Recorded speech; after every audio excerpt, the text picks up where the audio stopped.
Hello, ladies and gentlemen, and welcome to another episode of World of Tanks. And I have decided to change the name of the series a fair bit because no longer are we noobs and nor are we striving to be pros. But we are here to sort of like learn how to play World of Tanks better. So in today's episode, we'll be looking at two of the games that I have played in my M103 recently. Now, Corellia has a very interesting map, and the reason why you'll see a lot of blue players and purple players go south right off the bat is because of that hill that the Indian Panzer is going to contest. The reason for that is if you take control of that hill, you get easy shots all the way north. So you should always contest the hill to the best of your abilities. Now, granted that the Indian Panzer, paid with his life, I unfortunately was not fast enough to get up there, so I got myself into a position where I could actually support him. And, we reduced that Lorraine to less than one shot of health, so trading a tier 9 for a tier 8, not necessarily the worst of ideas.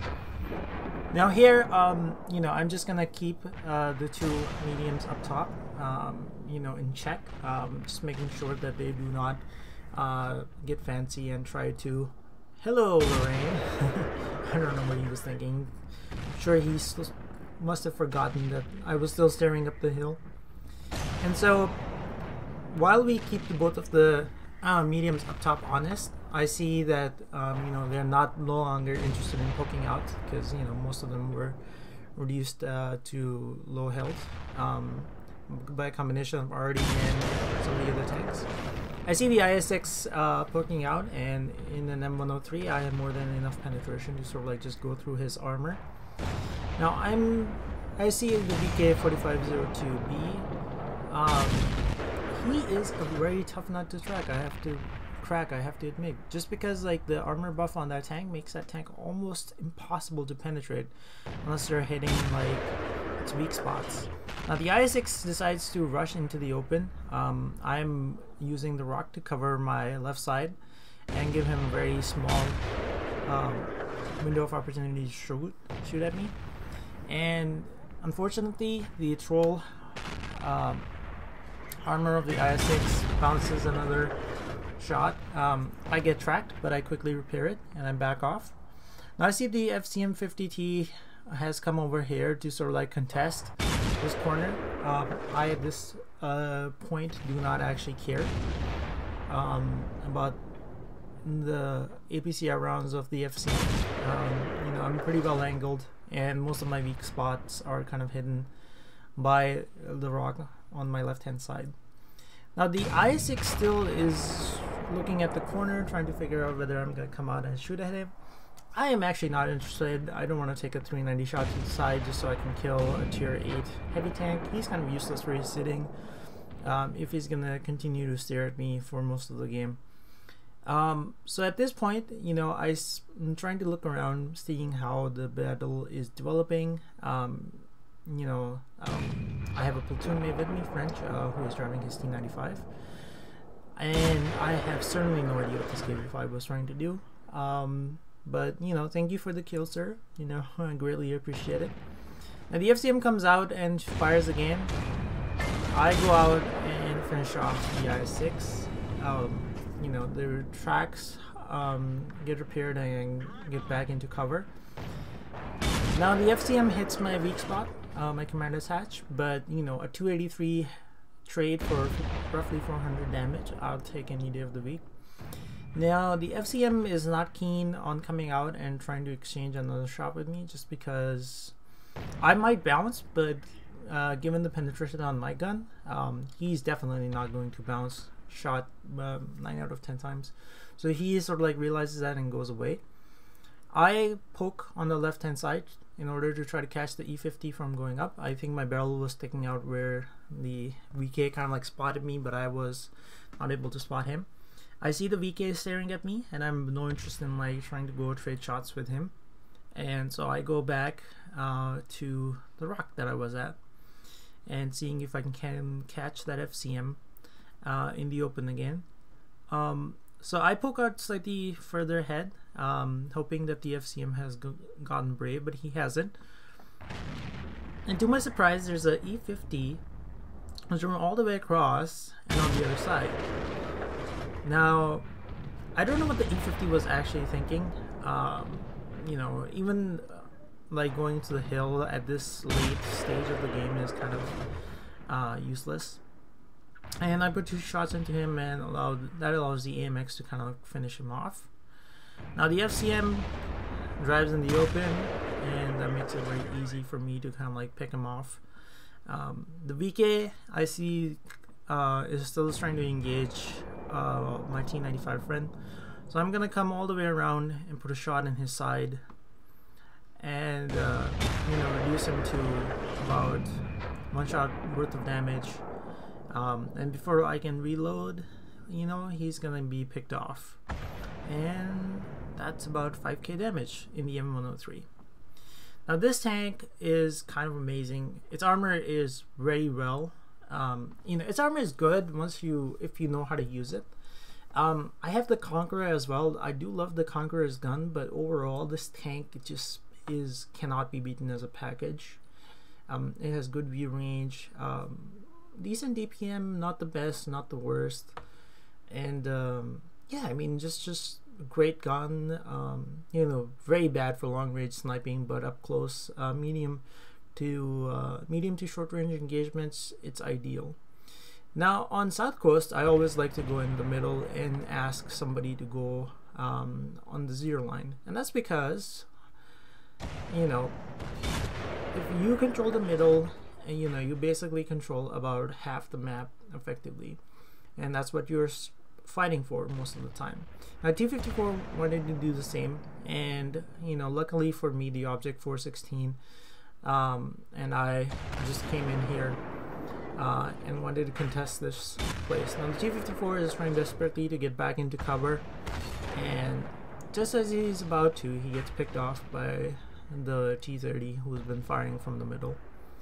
Now I see a T44 getting into a very odd position, and I take aim, and unfortunately for me, it bounces.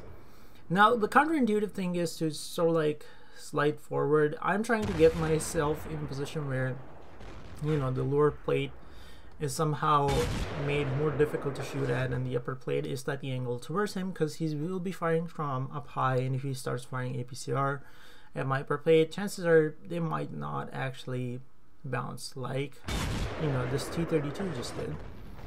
But like, unfortunately for the T32, I mean, that exchange is gonna always go well for me, just because I have more hit points and my gun hits harder. Now as he goes forward, he takes a bit of damage. I try to fire at the T44, but luckily for him, the gun sort of like just misbehaves at the last moment. Now the T32 is starting to reverse, and I pick him off where I'm sitting. Now that I know that nobody else is kind of interested in pushing on the right hand side, given what happens to the T32, I push into the middle and, you know, try to force my advantage in the M103. Now I'm gonna go forward and, you know, spot this Core T25-2 who has the Hellcat's gun. Unfortunately for him, unless he's firing APCR, and even that, he's aiming for my weak spot, it will be very hard for him to sort of like pen me with ease. And the T25-2 resorts to firing HE. Not a bad idea, but you know, at this point, like, you are so close, you're not gonna you know, you're not gonna I mean, firing HE kind of like would make sense if he was firing it from a distance. If he was, then what would happen is, like, he could always climb back into cover and not be able to exchange. But if he is this close and he's firing HE, you know, for like 100 damage he's gonna do, I'm just gonna put a 400 damage shot back into him. Now the object 416 of the enemy team comes out. I angled my armor so as to make it hard for them to sort of like hit me. I start moving backwards, you know, then I start going forwards, so, you know, they don't have like an easy shot at my tank. You know, always moving back and forth. You know, sort of like moving the weak points around, so you know it becomes harder for them to sort of like get a decent shot at the the commander's hatch and the lower plate. Now the Yak Panther resorts to firing HE, and you know that's fine by me. You know, he's just gonna take a lot more damage in return. I can't really do anything about the HE, to be really honest. You know, HE is gonna do damage regardless. Finish off the Yak Panther, and now I spot the IS-8. I know there's 2 TDs on my left side, so I'm trying to stay close to the ridge. You know, in order, if they have to sort of like do some damage, they have to sort of like commit all the way down. And the IS-8 retreated. I was aiming for his commander's hatch, and luckily the shot went where I was aiming. Now I move forward. I know the IS-8 fired, and I track him and damage him at the same time, and the flash with me, the MX 48, I think, finishes him off. Now I'm starting to climb the hill and chase this T-30. The 48 fires, but you know, sort of like misses. I do not, and we finish off the T-30. Next off, we are gonna surround this poor T-28 prot and you know, sort of like farm some more damage. But over here you have to realize that even though you have like good penetration, I'm aiming for the weak spot on the T-28. Instead of reversing where I know I'll probably get shot again, I go to the left and you know, use a dead tank to protect my lower plate and make it harder for him to shoot me. And now the T-28 has very few friends to save him. The T-32 is rushing towards him. I am also rushing him down, and we're gonna farm off the last couple of damage, and that's all she wrote for him. So if you like these videos, feel free to like and subscribe. You know, it's always greatly appreciated. And you know, sorry for the hiatus. You know, real life stuff and everything. And hopefully I'll see you on the next episode of Noobs to Pros.